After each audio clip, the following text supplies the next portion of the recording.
Okay, good evening, everyone.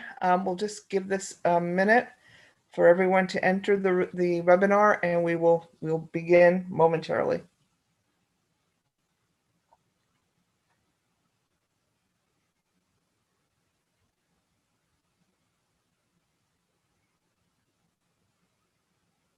Okay.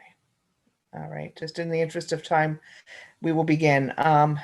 Good evening. Thank you for joining us. I am Michelle Blandino, the Director of Admissions at Immaculata High School. I'd like to thank you for joining us for our Chesterton Classical Studies webinar session tonight. Mr. Mark Signorelli, who is the coordinator of the program, will be leading our presentation tonight. What we'll do is, if you've been along for some of the other sessions this evening, you know this already, we're going to use the Q&A feature of the webinar to take your questions. So, and we'll answer them all at the end. So as we're going along, if something comes to mind, just drop your question in the Q&A box, and we will we'll gather all those questions up, and we will answer them for you at the end. So with that, I'd like to introduce you to Mr. Mark Signorelli, who was going to talk about our Chesterton Classical Studies Program. Okay, thank you, Michelle. And thank you, all of you, for giving me a few moments of your Monday evening to speak with you and to talk a little bit about our program and all that we have to offer. I know you have a weighty and momentous decision ahead of you, choosing where to send your son or your daughter for the next 4 years. My wife and I just went through the school choice this process for our daughter last year. So I very much sympathize with the decision that you have in front of you. So I want to spend a few minutes tonight talking a little bit about our program, and hopefully it will sound a lot like what you envision the next 4 years of your son or daughter's academic career looking like. I'm very excited to have the opportunity to talk to you about the program. This is my first year working with the Chesterton program. I've been thrilled to be a part of the work that we're doing, and I'm thrilled to be here tonight to be able to talk a little bit about that with you. The Chesterton program is a very new initiative at Immaculata. We're in our second year. It is the attempt of the school to bring the classical education model to the high school and to the parish and to Central Jersey. The classical schooling movement has grown by leaps and bounds over the last couple decades in regions of the country outside of the Northeast. It's still growing slowly in our part of the country. So we're very fortunate at Immaculata to have this classical schooling program, which is, as far as I know, the only classical schooling program at the high school level in Somerset County, and one of the very few in New Jersey. Some of you may be familiar with the classical education model. For some of you, it may be new. The best way I can explain classical education is the way I had it explained to me once. I had somebody tell me one time that classical education is just what our grandparents used to call education. Classical education represents an attempt to recover certain basic principles and methods and approaches to education that were once central to pedagogical practice, both in this country and throughout the Western world, but which we've kind of lost sight of over the last several generations, in part to the detriment of our students. Central to the ideal that we're attempting to recover is the sense that what we're doing when we educate young people, or what we should be doing when we educate young people, is not just passing along a set of skills for them to carry with them into the workforce. What we're doing, or what we should be doing, is imparting to them character, virtue, a moral and intellectual foundation that will serve as the foundation for a successful and flourishing life. One of the words that comes up, one of the terms that comes up in my class quite a bit this year is the term Eudaimonia. It's a term that Aristotle uses, and we're studying his Nicomachean Ethics this year. For Aristotle, Eudaimonia represented that state of flourishing in which a person possessed all the virtues, all the excellencies necessary to carry out all the duties that fell upon them in whatever station of life they found themselves. You can think of classical education as a training in eudaimonia, an attempt to impart to young people the character and the self-possession that will allow them to live flourishing lives in whatever station they find themselves. the ancient Greek injunction was to know thyself, right? To know what kind of creature you are, what kind of nature you possess. And classical education attempts to cultivate that form of self-understanding, that form of self-possession. We want our students to know all the possibilities and all the limitations of human life, to be aware and acquainted with all the various patterns into which human life can find, to study them, to inquire into them, to judge among them, so that they can know all that can be made of a human life and all that can be made of their lives. At the root of our approach is the assumption that before a young person can know anything, can know any particular discipline or skill, they have to know themselves. They have to know what kind of creature that they are. And before they can be a good doctor, a good engineer, or a good baker, they have to be a good person. That good character is that thing that translates into all walks of life. So this is the ideal of classical education. It's a venerable and ancient ideal. It goes all the way back to the ancient Greeks and the Romans. And as venerable as the ideal is, the method with which we pursue that ideal is just as ancient and venerable. We pursue that ideal through the study of the humanities, through a study of art and literature and history and philosophy that acquaints students with those specifically human forms of knowledge that they need to acquaint themselves with in order to understand themselves, in order to come to know themselves. All right. For ourselves in the Chesterton program, this course of study entails literature, history, philosophy, theology, Latin, and we're hoping to add a fine arts component to the curriculum next year. And through a deep study of these disciplines, we try to inculcate in our students a sense of all that the human spirit is capable of achieving. Our students study these disciplines in small Socratic-based classes, which allow them to fully participate in the discussion and the inquiry into the meaning of these texts. What I like to say is that when students come to my class, it's not Mr. Signorelli who's the teacher, but it's Shakespeare, or it's Dante, or it's Dostoevsky who is a teacher. And I get to learn next to my students from those masters. We attempt to encourage our students to fully participate in class, to debate, to reason, to discuss, to converse together, so that by the end of their 4 years in our program, they are self-sufficient reasoners. They are independent thinkers, capable of approaching a whole range of ideas, a whole set of ideas, no matter how complex or challenging, and making sense of them themselves. Our students also work with a writing program over the course of their 4 years that is integrated into all these disciplines. And this helps to enhance their abilities as speakers and communicators and writers of distinction. The Chesterton program, the Chesterton program then has a specifically Catholic accent on classical education. We are a member of the Chesterton Schools Network, which is the largest network of Catholic classical schools in the country. There's over 30 such schools spread across the country and growing. And we work with their curriculum, and the curriculum has a distinctly Catholic accent, as I said. This can be seen in the works that we read. For instance, we just finished up with St. Augustine. We'll be reading Dante later this year.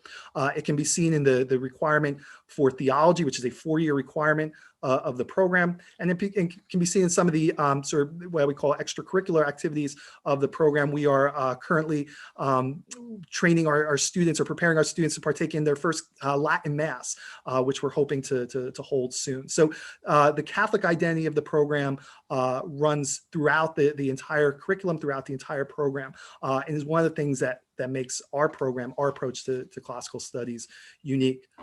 All in all, the result of all this is a course of study that is second to none in its substance, its academic rigor, and its potential to change and enhance the minds of the young people we have the good fortune to work with.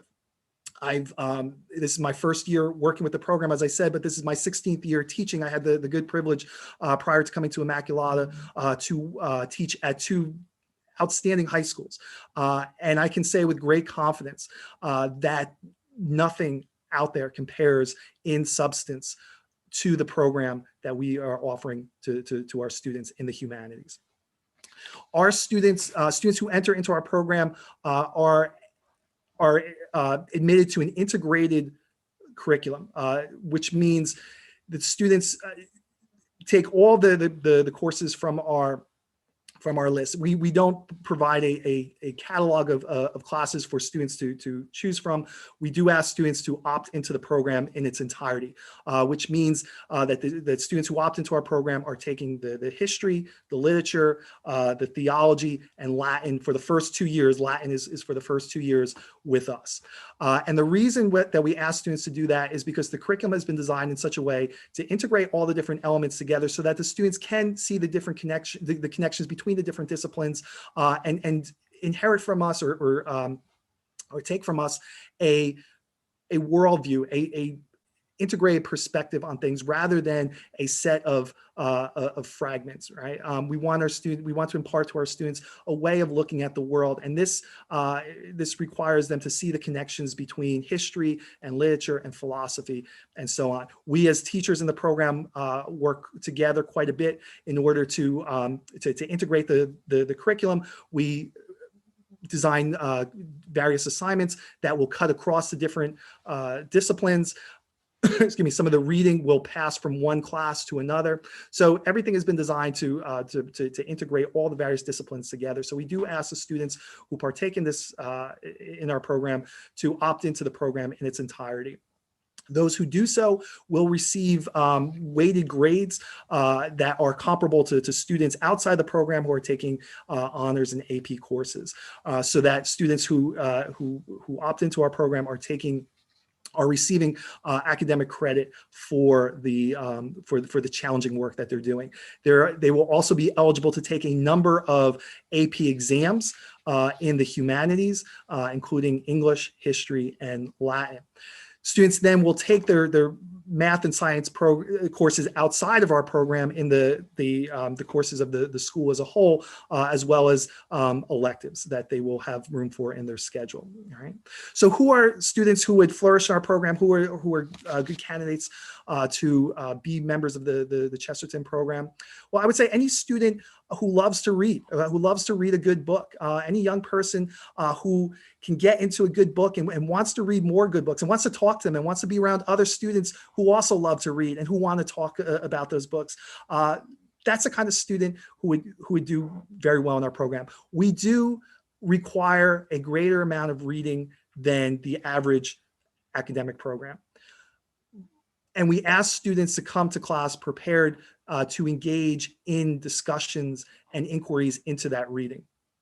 So students who love to do that sort of thing, students who love to read good books, who love to talk about them, who love a good debate, who love to argue about big questions, students who love to write. We do a good amount of writing, and we do writing in a variety of genres. So if your son or daughter loves to write stories, or they love to write poetry, or they keep a journal that they're always writing and exploring their ideas, that's the kind of student I think that would flourish in our program. And certainly any student who wants to come to a program that is distinctively Catholic and wants to be in a program where they can explore their Catholic faith and express their Catholic faith comfortably and learn all that they can about the heritage of the church.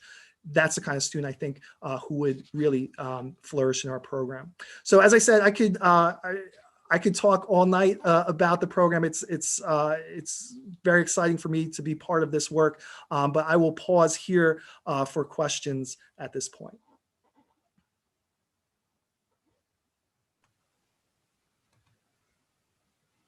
Okay, thank you. So just a reminder, if you do have a question about the program, please use this time to use the Q&A box, and we'll answer your questions for you. So we'll give you a minute to get those questions in there.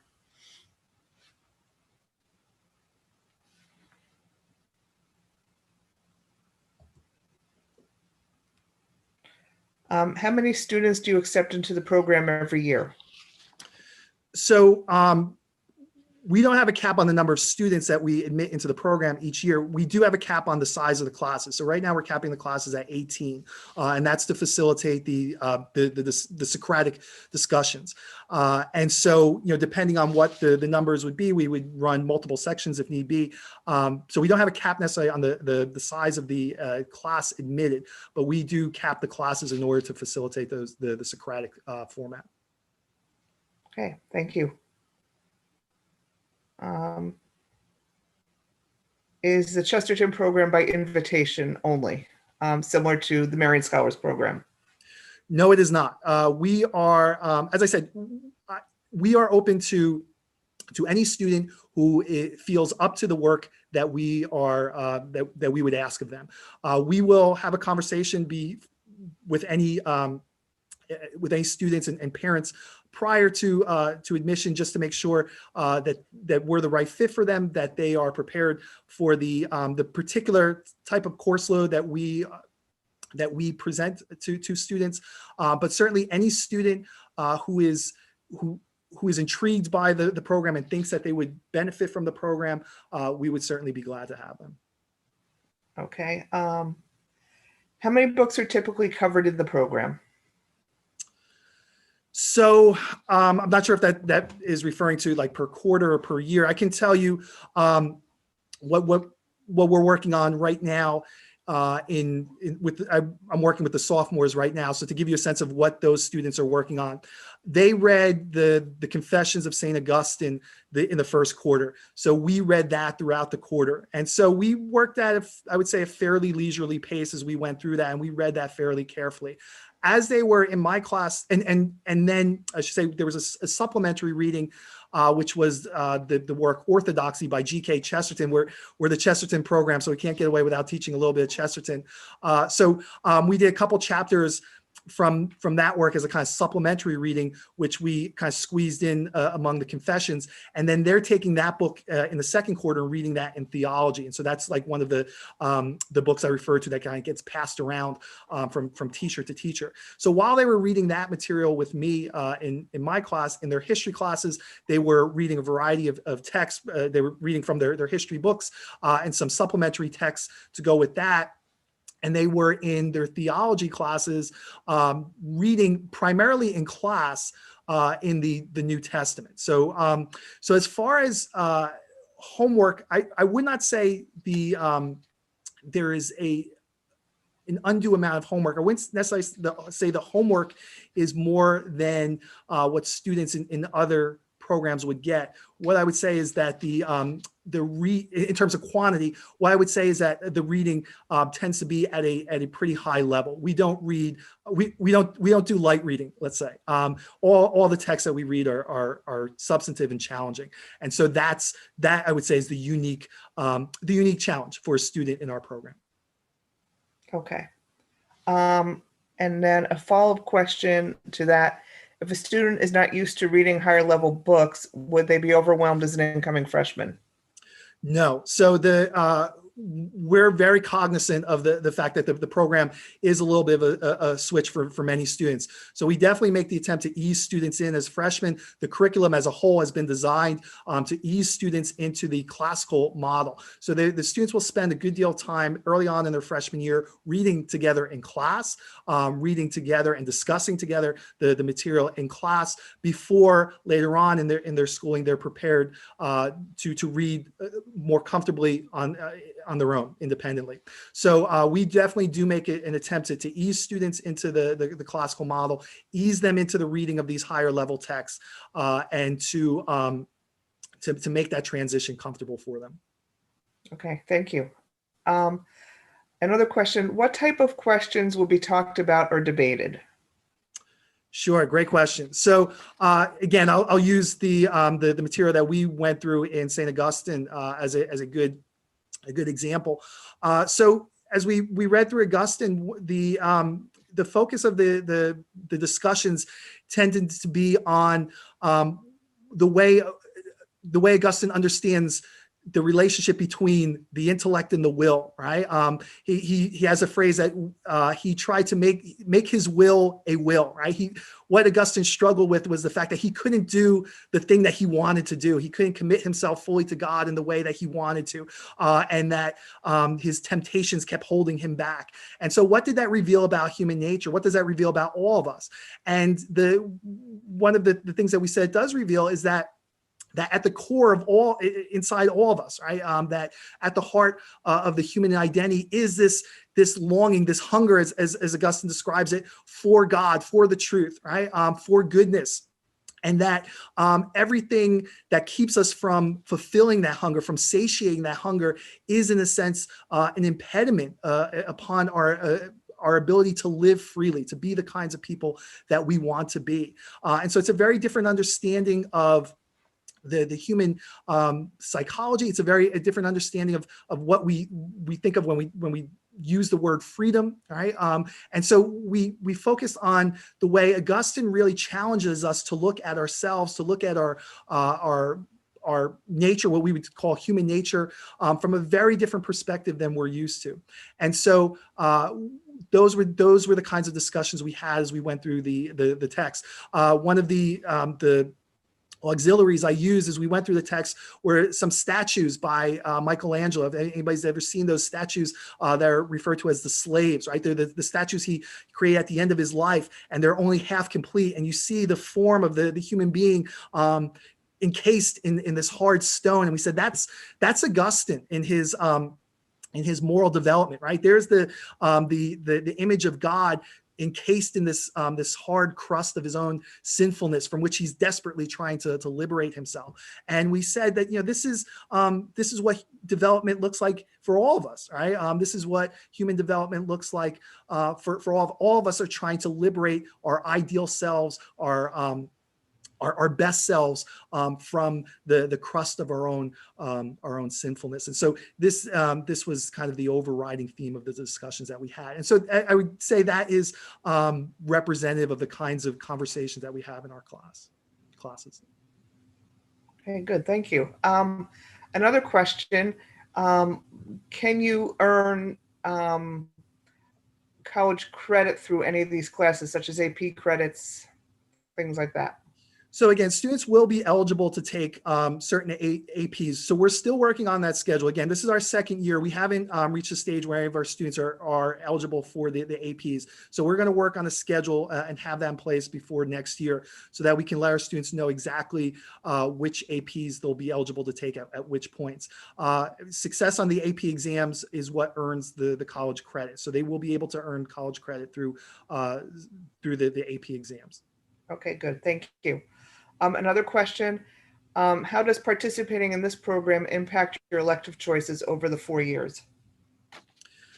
So the students will still have elective choices. There is room in their schedule for for electives in the general program, and those electives would be the same sorts of electives that would be available to any of the students enrolled at Immaculata.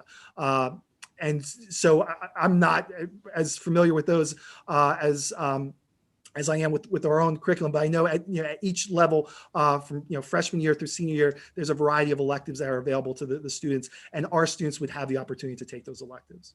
They would have those, just to follow on that, they would have the same schedule of electives available to them. So they would have that same one spot in their schedule as every other student for an elective. So this would not, preclude them from taking an elective at all. The next question, if you were to take Latin, can you also study another language? I don't believe you could for the first 2 years. I don't know that there would be room in the schedule. Perhaps as if the other course was taken as an elective, that's something I would have to check. I don't know the answer to that. I do know Latin is required for the first 2 years. After that, if students want to take another language at that point, they would be able to fit in 2 years of another foreign language at that point. Or they can continue on with Latin, which will be offered for all 4 years. But whether or not they could take another language for the first 2 years while they're taking Latin, that I would have to check on. Okay. And I believe if that second language fit into their schedule, if they wanted to take that, as an elective, right, Mrs. Bozani? They can do that. But that is a lot of world language in 1 year. Yes. So that would be a decision that would have to be weighed very carefully, I think. But I think it is possible. The one thing I would say, I mean, traditionally Latin is been seen as the gateway to the other Romance languages. And so, a student who's taken 2 years of Latin, who then wants to go on to take Spanish or French, I think would have a good foundation under them to do that. Right, exactly. The next question, if a student didn't find this course of study to be a fit after their first year, can they jump out, basically? Yes, they can, and they will have earned all the credit that they'll need for their humanities courses to suffice in the general program, and then they can move into the general program at the sophomore level where appropriate. Okay, good, thank you. All right, we'll just pause here for a second to see if there's any other questions that come up. We've gone through all the ones that were asked. Let's see if there are any other questions. Please, feel free to drop them in the Q&A box now, or something again comes to mind after we close this webinar tonight. Please feel free to shoot me an email, and if I can't answer it for you, I definitely know the people who can. So we will get the answer for you that you need. So we'll just give it another half minute to see if any other questions come in. And if not, questions, anyone? Oh, here we go. So how would we express, since it's not an invitation program, how would we express our interest in attending? So that begins at when the acceptance letters are sent out at the end of December to the incoming freshmen. There's instructions for registering for the class of 2025. Part of that process is a registration form that you will complete. And on that registration form, there'll be a couple of different questions to give us some idea of your academic background now. What math are you taking as an 8th grader? Are you interested in our music program? Are you interested in the classical studies program? So if you check yes to that question, we would begin to roster the student for the classical studies program freshman year. Or if they're interested in maybe asking some more questions, we would certainly open a conversation with the student and their family to get those questions answered for them so that they can make that decision to go into the program. Okay. And would you be able to transfer out of the class in any of the 4 years? So yes, so I think that was similar to the last question. If at any time a student feels that they're not, that this is not something for them, they can move out of the program and into the general curriculum, and pretty much without, for lack of a better word, penalty. So it's more or less a one-for-one fulfillment of the requirements. So the classical English would fulfill the requirement of the general education English, history, and so on. Correct? Yep. Okay. Okay. All right. Well, again, we'll give it another 30 seconds and see what we've got here. Again, thank you for those of you who have been with us for all 3 sessions this evening. Thank you for taking the time. We're glad you were here. We hope you found each of the sessions to be informative. And again, anytime along the way, if you have any questions at all, whether it's about curriculum or activities or the admissions process in general, do not hesitate to contact me. Again, Michelle Blandino. My phone number is 908-722-0200, extension 1218. And my email address, I'll give you the simple way to get to me, admissions@immaculatahighschool.org. And I will get back to you as quickly as I possibly can. So again, thank you for joining us. I think we're done with questions. Everybody